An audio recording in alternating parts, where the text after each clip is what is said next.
तो जय हिंद प्यारे दोस्तों, कैसे हैं आप लोग। मैं अंकित कुमार आप सभी का स्वागत करता हूं आपके अपने यूट्यूब चैनल स्टडी विथ अंकित में। तो कैसे हैं आप लोग। देखिए दोस्तों, कुछ दिन से आपको वीडियो नहीं मिल रहा था, लेकिन अब वीडियो आपको रेगुलरली मिलेगा। अब देखिए, आज जो है हम लोग कुछ और पढ़ने वाले हैं। जिस तरह हम लोगों ने पिछले वीडियो में कुछ, देखिए आपको हम कुछ पढ़ाए थे, याद उतना नहीं है, लेकिन आज हम लोग आपको एक वन शॉट चैप्टर के हिसाब से आपको पढ़ाएंगे। इससे जितने भी महत्वपूर्ण सवाल पूछे गए हैं बिहार बोर्ड के द्वारा, उस सभी प्रश्नों को आपको हम बताएंगे। और इस चैप्टर से जितने भी ऑब्जेक्टिव, यही जितना को हम इसमें लिखे हैं ना, इतने गो से आपका सभी ऑब्जेक्टिव सवाल भी बनेगा, सभी सब्जेक्टिव सवाल भी बनेंगे इससे। और दीर्घउत्तरीय की बात करें तो इससे दीर्घउत्तरीय की बात करें तो अभी तक में बिहार बोर्ड के द्वारा एक भी इस चैप्टर से दीर्घउत्तरीय प्रश्न नहीं पूछे गए हैं। तो इसको हम लोग उस दृष्टि से पढ़ेंगे जिस दृष्टि से मेरा सब सवाल भी बन जाए और आपको समझ में भी आ जाए। तो आप लोग इसको अच्छे से देखिएगा, ध्यान से देखिएगा, आपको सभी अच्छे तरह से समझ में आएंगी। और आप लोग सभी चैप्टर्स को जिस तरह से तैयारी करते हैं, उस चैप्टर को भी आप लोग अच्छे से तैयारी कर लीजिएगा। तो आइए हम लोग देर ना करते हुए अपने कामों की ओर बढ़ते हैं। आप लोग ध्यान से देखिएगा। देखिए, हम लोग जो संस्कृत पढ़ते हैं उस बुक का नाम है प्यूसम।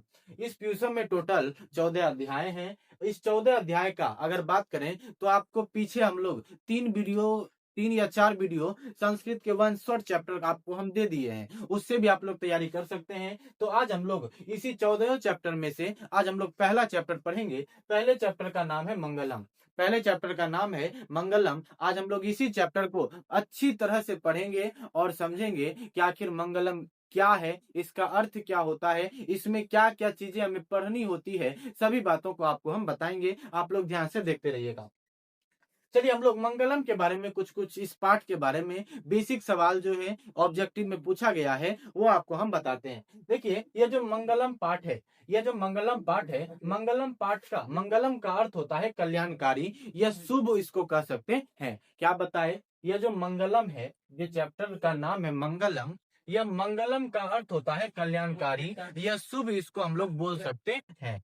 अब देखिए, मंगलम का अर्थ क्या होता है नूरे, कल्याणकारी। और ये जो मंगलम पाठ है, इस पाठ में टोटल 5 श्लोक हैं। इस मंगलम पाठ में टोटल कितने श्लोक हैं, 5 श्लोक हैं। और ये पांचों श्लोक उपनिषद से लिया गया है। क्या बताए, ये जो मंगलम पाठ है, इस पाठ में टोटल 5 श्लोक हैं और ये पांचों श्लोक उपनिषद से लिया गया है। और आपसे पूछेगा कि बताइए उपनिषद की संख्या कितनी होती है, कहिएगा 108। उपनिषद की संख्या आपसे पूछेगा तो कहिएगा 108 होती है उपनिषद की संख्या। और क्या बताए, ध्यान से सुनिएगा। मंगलम का अर्थ होता है कल्याणकारी। और मंगलम पाठ जो है, इसमें टोटल 5 श्लोक हैं और यह पांचों के पांचों श्लोक उपनिषद से लिया गया है। और यह उपनिषद की संख्या अगर पूछेगा तो कहिएगा 108। और आपको कुछ बातें हम बता दें, ये जो उपनिषद है, यह जो हम लोगों के चैप्टर में जो पांचों श्लोक दिए गए हैं, यह किसी न किसी उपनिषद से लिया गया है।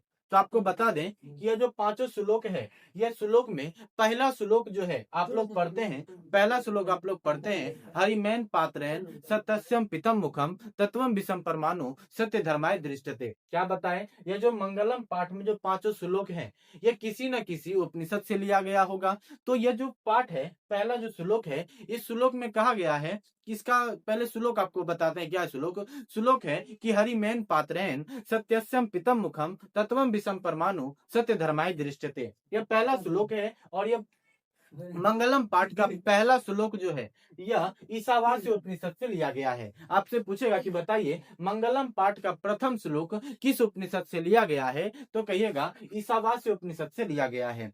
अगला प्रश्न आपसे पूछेगा कि बताइए मंगलम पाठ का द्वितीय श्लोक किस उपनिषद से लिया गया है, तो कहिएगा कंठो उपनिषद से लिया गया है। मंगलम पाठ का द्वितीय जो श्लोक है वह कंठो उपनिषद से लिया गया है। अगर आपसे पूछेगा कि ना बताइए दूसरा श्लोक, आप लोग बहुत बता रहे हैं, तो पढ़िए तो दूसरा श्लोक का अर्थ बताते हैं आपको। दूसरा श्लोक है अनुरन्यान मैतो मह्यान आत्मस्य जंतु नियतो गुहायाम तत्मकृता पश्यति विति सुको धातु प्रसाद महिमा नाप्तना है। यह दूसरा श्लोक में बताया गया है।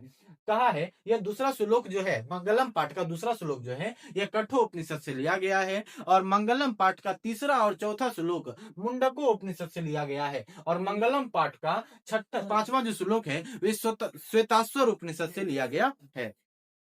आपसे यहाँ से बहुत सारे प्रश्न पूछते हैं, बहुत बार प्रश्न पूछा गया है। हो सकता है कि इस चैप्टर से 2 या 3 अंक आपको जरूर पूछ सकता है। तो आपसे प्रश्न पूछेंगे कि मंगलम पाठ का प्रथम श्लोक किस उपनिषद से लिया गया है? ईशावास्य उपनिषद से। दूसरा, मंगलम पाठ का दूसरा श्लोक किस उपनिषद से लिया गया है? कठोपनिषद से। मंगलम पाठ का तृतीय और चतुर्थ श्लोक मुंडको उपनिषद से लिया गया है। और मंगलम पाठ का पंचम श्लोक श्वेताश्वर उपनिषद से लिया गया है। अब देखिए, ये जो पांचों श्लोक है, अब देखिए इसका अर्थ हम लोग समझते हैं कि आखिर प्रथम पाठ का जो श्लोक है, इसमें पांचों श्लोक का अर्थ क्या है।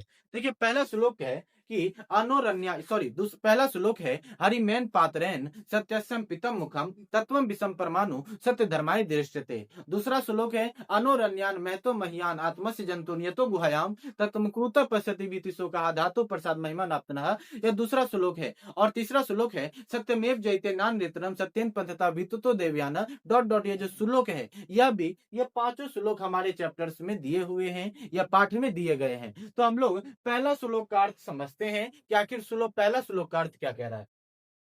देखिए, पहला श्लोक में सूर्यदेव के बारे में बताया गया है। कह रहा है कि हे सूर्यदेव, आप जो सत्य का जो मुख है वह सोने के पात्र से ढका हुआ है और आप सत्य धर्म के दर्शन के लिए इस सोने के पात्र को क्या कर दें? हटा दें। पहला श्लोक का अर्थ समझिएगा कि पहला श्लोक का अर्थ क्या कहा गया है। आपसे पूछेगा कि प्रश्न पूछेगा कि सत्य का मुख किससे ढका हुआ है? कहिएगा सोने के पात्र से ढका हुआ है। क्या कह रहा है? प्रथम श्लोक का अर्थ कह रहा है कि कह रहा है हे सूर्यदेव, सत्य का जो मुख है वह सोने के पात्र से ढका हुआ है। आप सत्य धर्म के दर्शन के लिए इस सोने के पात्र को हटा दें। पहला श्लोक का अर्थ समझ लिए। आइए दूसरा श्लोक का अर्थ हम लोग समझते हैं। दूसरा श्लोक में आत्मा के बारे में बताया गया है। अब आत्मा के बारे में क्या बताया गया है, ध्यान से सुनिएगा। इस पाठ में आत्मा के बारे में कहा गया है कि जो आत्मा है यह जंतुओं के हृदय रूपी गुफा में जो आत्मा है वह बंद है। क्या बताया गया है? दूसरा श्लोक में कहा गया है कि जंतुओं के हृदय रूपी गुफा में आत्मा क्या है? बंद है। आत्मा क्या है रेणु? बंद है। जो छोटा से छोटा और बड़ा से क्या है? बड़ा है। क्या बताए? ये जो मंगलम पाठ के दूसरा श्लोक में कहा गया है, आत्मा के बारे में बताया है। आत्मा के बारे में क्या बताया है? कहा है कि जंतुओं का जो हृदय रूपी गुफा है उसमें आत्मा क्या है? बंद है। जो छोटा से छोटा और बड़ा से क्या है? बड़ा है। और इसमें बताया गया है जो ज्ञानी पुरुष होते हैं, जो ज्ञानी पुरुष होते हैं वो अपने इंद्रियों के प्रभाव से उस आत्मा की महिमा को जान करके शोक रहित रहते हैं। क्या रहते हैं? शोक रहित रहते हैं। समझ लिए? दो श्लोक बताए। पहला श्लोक में क्या कहा गया है? कहा गया है हे सूर्यदेव, सत्य का जो मुख है वो सोने के पात्र से ढका हुआ है। आप सत्य धर्म के दर्शन के लिए इस सोने के पात्र को क्या कर दें? हटा दें। दूसरे के बारे में बताया गया है कि जो जंतुओं आत्मा के बारे में बताया गया है। इसमें बताया गया है कि जंतुओं के हृदय रूपी गुफा में आत्मा क्या है? बंद है। जो छोटा से छोटा और बड़ा से क्या है? बड़ा है। और जो ज्ञानी पुरुष होते हैं वो अपने इंद्रियों के प्रभाव से उस आत्मा की महिमा को जान करके शोक रहित रहते हैं। क्या रहते हैं? शोक रहित रहते हैं। आइए मंगलम पाठ का तीसरा श्लोक हम लोग पढ़ते हैं। तीसरा श्लोक का अर्थ क्या है, ध्यान से सुनिएगा। तो तीसरा श्लोक में कहा गया है कि सत्य की जीत होती है और सत्य की नहीं। देखिए क्या कह रहा है कि सत्य की जीत होती है और सत्य की नहीं, और सत्य से ही देवलोक का मार्ग खुलता है। आपसे पूछेंगे कि देवलोक का मार्ग किससे खुलता है, तो कहिएगा सत्य से। आपसे पूछेंगे किसकी जीत होती है, सत्य की जो जीत होती है और सत्य की नहीं। आइए अगला देखते हैं। कह रहा है कि सत्य से ही देवलोक का मार्ग खुलता है और जो सत्य बोलने वाले व्यक्ति होते हैं वह मोक्ष की, अगर वह व्यक्ति मोक्ष की इच्छा रखता है तो सत्य से ही स्वर्ग का क्या खुलता है? दरवाजा खुलता है। और वही जो है दुनिया का मतलब उसको पार करने का सबसे बड़ा खजाना है। बात क्लियर है? आइए तीसरा श्लोक में कहा गया है कि सत्य की जीत होती है और सत्य की नहीं। तीसरा कह रहा है, उसी में तीसरा श्लोक में कहा है कि सत्य से ही देवलोक का मार्ग खुलता है और जो पुरुष मोक्ष की इच्छा रखते हैं वही जो पुरुष मोक्ष की इच्छा रखते हैं, जो पुरुष सत्य बोलने की जो इच्छा रखते हैं, उसी से ही सत्य स्वर्ग का क्या खुलता है? दरवाजा खुलता है। वही दुनिया का सबसे क्या है नो बड़ा खजाना है। आइए अगला हम लोग देखते हैं। चौथा श्लोक में कहा गया है कि नदियां जो होती है अपने नाम और रूप को छोड़ करके समुद्र में मिल जाती है। क्या कहा है, ध्यान से समझिएगा। देखिए कहा है चौथा श्लोक में कि नदियां जो होती हैं वो अपने नाम और रूप को छोड़ करके समुद्र में मिल जाता है। आपसे पूछेगा ऑब्जेक्टिव में कि जो नदियां होती है अपने नाम और रूप को छोड़ करके किस में मिल जाती है, तो आप लोग कहिएगा समुद्र में मिल जाती है। क्या कहे कि जो नदियां जो होती हैं अपने नाम और रूप को छोड़ करके समुद्र में मिल जाती है, उसी तरह जो विद्वान पुरुष होते हैं अपने नाम और रूप को छोड़ करके परम पुरुष परमात्मा दिव्य आत्मा में जाकर के क्या हो जाते हैं, मिल जाते हैं। समझ गया। आइए चौथा श्लोक के बारे में फिर से समझिएगा। चौथा श्लोक में कहा गया है, देखिए कहा है कि नदियां जो होती हैं अपने नाम और रूप को छोड़ करके समुद्र में मिल जाती हैं, और उसी तरह जो विद्वान पुरुष होते हैं वो अपने नाम और रूप को छोड़ करके अपने परम पुरुष परमात्मा में या दिव्य आत्मा में जाकर के क्या होते हैं, मिल जाते हैं। बात क्लियर है। आइए पांचवा श्लोक में कहा गया है जो ज्ञानी पुरुष होते हैं वो क्या कहते हैं, किससे, देखिए कह रहा है पांचवा श्लोक में कहता है कि मैं अज्ञानी हूं, दूसरे लोग क्या है, ज्ञानी है। क्या कहे आप लोग, यह कह रहा है कि मैं ज्ञानी हूं, दूसरे लोग क्या है, ज्ञानी है। ऐसा कौन कहते हैं, जो महान पुरुष होते हैं वो ऐसा कहते हैं कि मैं अज्ञानी हूं और दूसरे लोग क्या है, ज्ञानी है। और ऐसा ही कह करके वह मृत्यु को क्या कर जाते हैं, पार कर जाते हैं। और वही जो है संसार से पार होने का क्या है, दूसरा उपाय है। आप देखते होंगे कि अपने गांव सब में ही या अपने क्लास में किसी दोस्त को देखते होंगे, वह क्या कहता है कि जैसे अगर मान लीजिए कि आपके क्लास में एग्जाम हो रहा है, आपको 2 दिन पहले ही बताया गया है कि ना एग्जाम होगा, तो जो बच्चा पढ़ने वाला होता है वह क्या करेगा कि अपने चुपचाप पढ़ लेगा। अब वो आके क्लास में एग्जाम देना की कहेगा, हे रे तो पढ़ लो छ, ऐसा कहेगा कि तो पढ़ लो छ, कि बताइयो हमरा तो कम रहो, हम मैं कहाँ पढ़ लिए, ऐसा कौन बोलते हैं। वही कह रहा है कि क्या कह रहा है पांचवें श्लोक में, यही कह रहा है कि मैं अज्ञानी हूँ, दूसरे लोग क्या है, ज्ञानी है। ऐसा कौन बोलते हैं, मान पुरुष बोलते हैं। और ऐसा ही कह करके वो मृत्यु को क्या कर जाते हैं, पार कर जाते हैं। वही संसार से पार होने का क्या है, दूसरा उपाय है। समझ लिए। आपका जो दोस्त होगा वह ऐसा करता होगा, क्या कहता होगा कि अगर कहे तो जैसे मान लीजिए कि अभी बताए परीक्षा वाला एग्जाम्पल दिए, वह क्या करेगा, अपना चुपचाप पढ़ लेगा। आप फोन करिएगा कि रे चल है बाजार, तो की कहेगा ओ हमर माथा दुख है छो, ऐसे ऐसे बोलेगा। लेकिन वो की कर रहा हो, करता है, पढ़ता है। तो आपको बता दिए वो पढ़ता है। अब जब एग्जाम होगा तो आपसे आकर के वो पूछेगा कि तुम पढ़ के आया है, ऐसे पूछेगा कि पूछेगा कैसे कि तुम पढ़ा है रे, हमरो बताइए, तो बगल में बैठिए तो हमरा बताइए। ऐसा नु महान पुरुष करते हैं। कौन करते हैं, महान पुरुष। वह अब क्या बताते हैं, वह बताएंगे कि मैं अज्ञानी हूँ, दूसरे लोग क्या हैं, ज्ञानी है। ऐसा कौन कहते हैं, महान पुरुष कहते हैं। और ऐसा ही कह करके वो मृत्यु को क्या कर जाते हैं, पार कर जाते हैं। वही जो है संसार से पार होने का क्या है, दूसरा उपाय है।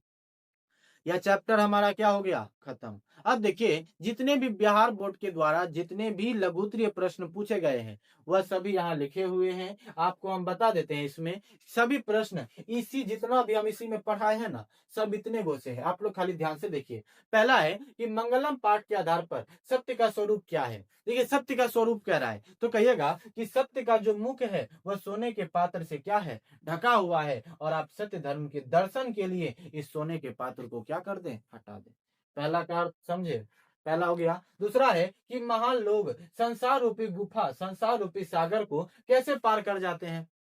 तो अभी बताए जो महान लोग होते हैं वह कहते हैं कि मैं अज्ञानी हूँ, दूसरे लोग क्या हैं, ज्ञानी हैं। वह क्या कहते हैं कि मैं जो हूँ मैं ज्ञानी हूँ, मैं अज्ञानी हूँ, दूसरे लोग क्या हैं, ज्ञानी है। ऐसा करके ही वो मृत्यु को क्या कर जाते हैं, पार कर जाते हैं। अगर न देखिए महान जो लोग होते हैं ऐसा कौन बोलते हैं, महान लोग। दूसरा का भी हो गया। तीसरा है कि नदी और विद्यमान में क्या समानता है। नदी और विद्यमान में क्या समानता है, तो अभी बताए नदियां जो होती है अपने नाम और रूप को छोड़ करके समुद्र में मिल जाती है। जो विद्वान होते हैं, जो विद्वान लोग होते हैं अपने नाम और रूप को छोड़ करके परम पुरुष दिव्य आत्मा में जाकर के क्या हो जाते हैं, मिल जाते हैं। तीसरा प्रश्न भी क्या हो गया, क्लियर हो गया।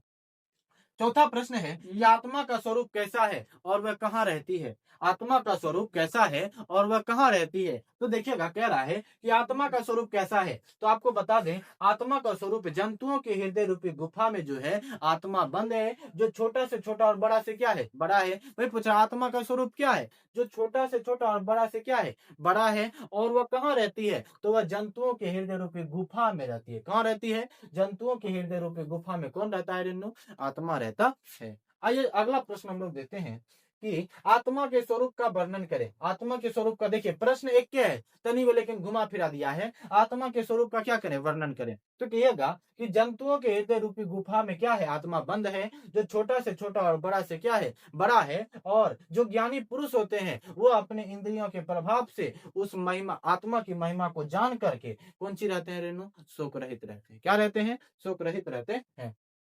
बात क्लियर है। पांचवा प्रश्न क्या होगा, क्लियर। छठा है कि विद्वान परमात्मा के पास क्यों छोड़कर छोड़कर जाते हैं। तो वही कह रहा है, जो विद्वान लोग होते हैं अपने नाम और रूप को छोड़ करके परम पुरुष दिव्य आत्मा में जाकर के क्या होते हैं, मिल जाते हैं। जिस तरह नदियां अपने नाम और रूप को छोड़ करके समुद्र में जाकर के मिल जाती है। बात क्लियर है। छठा प्रश्न भी क्या हो गया, क्लियर हो गया। विद्वान मृत्यु को कैसे पार कर जाते हैं, अभी बताए। वह क्या बोलेगा कि मैं अज्ञानी हूँ, दूसरे लोग क्या है, ज्ञानी है। ऐसा करके ही वह मृत्यु को क्या कर जाते हैं, पार कर जाते हैं। और यह जो चैप्टर है आपका यहाँ समाप्त हो चुका है। यह चैप्टर क्या हो गया, समाप्त।